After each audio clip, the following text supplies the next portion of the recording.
In this video, I'll talk about 8 reasons why you should get the Chevy Trax 2025. So let's get started. Number 1. It's a very affordable SUV.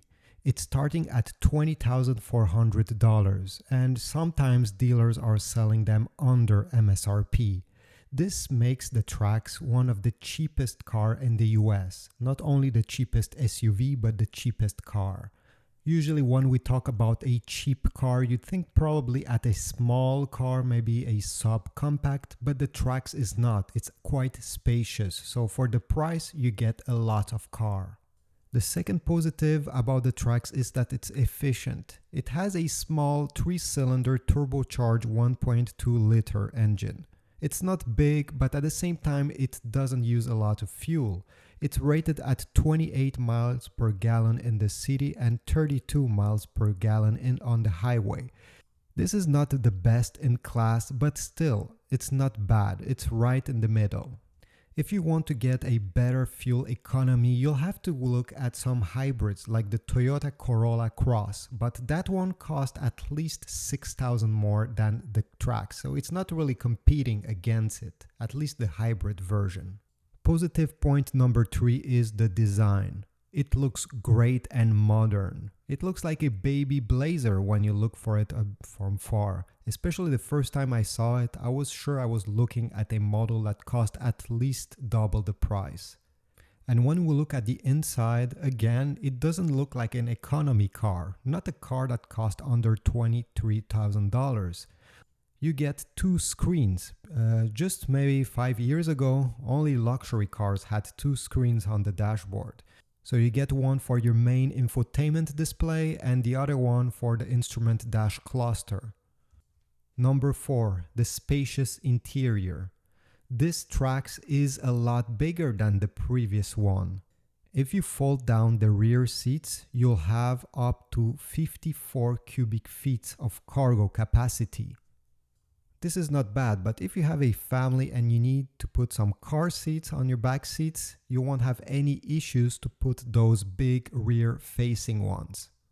It's one of the biggest car in its category. The only one that is slightly bigger is the Honda HR-V, but all the other small SUVs have less cargo capacity. Alright, number 5, advanced technology. As I said before, it has 2 screens on the dash.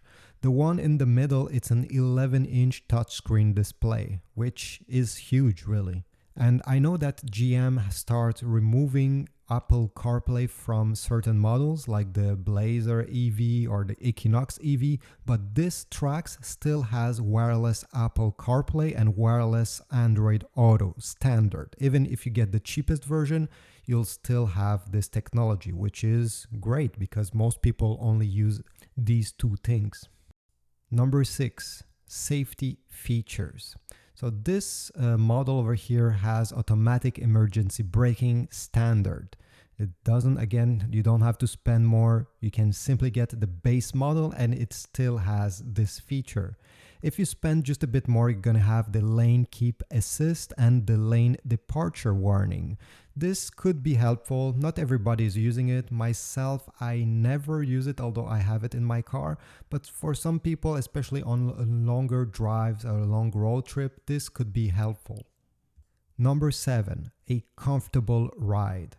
The Trax seats are not the most comfortable ever. After all, it's an economy car. You cannot expect luxury level of seat cushion here. But it gives you plenty of space. As I said before, this is not a very small car. Therefore, they give you especially good legroom in the front and good legroom in the back. If you have adults sitting in the front or in the back, they won't have any issues with headroom and legroom. If you're gonna take this car on longer drive, I suggest you get a pillow for your lumbar support. But the best thing is to go and test the car before buying it, obviously. Some people will find the cushion of the seat a bit too short. Some people will find it perfectly okay with them. So go ahead and test the car before buying it. It's very subjective, but at least you know that you have a lot of space to deal with. And finally, positive number 8. It comes in many different trims, so you can get the one that fits your needs the best. And even if you get the basic one, as I said before, you still get some features that are great, like a big screen and some safety features. The LS version is the only one that comes with steel wheels. Some people hate them, some people don't mind them. Well, I guess it's a trade-off to get this $20,400 price. Then if you want to spend just a bit more, at $22,300 you have the One RS. So for this slight bump in price, you'll get, first of all, nicer wheels that are alloy wheels and not steel wheels. And then it's mostly aesthetics. So you get a red interior accent. You're going to have the black Chevy logo in the front and in the back, and also the RS logo. So it's a lot of visual over here, but the wheels, I think just for the wheels, it's worth upgrading.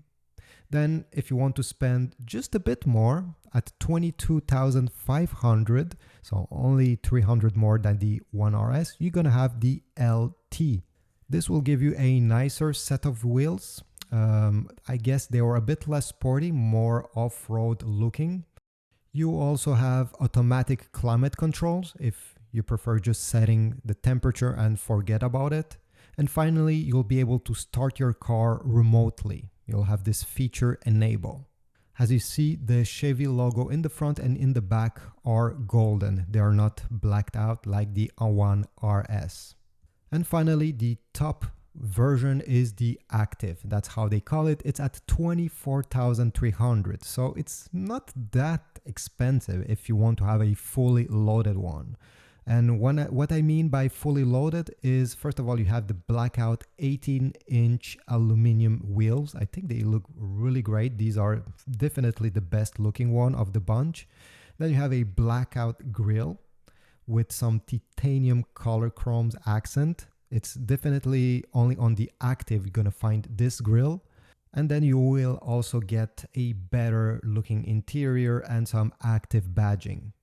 Nothing more. So you won't get more performances if you choose the Active compared to the base model. It's mostly just aesthetics. I really wish there was a four-wheel drive model, even if it cost $2,000 more, let's say at $26,000. I think many people would have chose it, especially if you live somewhere where there's snow. Could have been very useful, but this is what we got. The Active is the top trim. Now the big question, will this model be reliable? And it's really hard to make any guess at this point since it's brand new. It has been out in 2024 and right now we're 2025, has been a year, and so some people had issues with it. I made a separate video, check out on my channel, but there's nothing major that came out yet. So this is it. Please take a moment and subscribe. This is very important for my channel since I'm just starting out. If you like this video, please write a comment. If you didn't like it, please write a comment as well and tell me what you disliked about it. I'm all about improving. If you're thinking buying this model as well, maybe drop a comment, tell me why you're hesitating and compared to what model, and I will see you in the next video. Thanks for watching.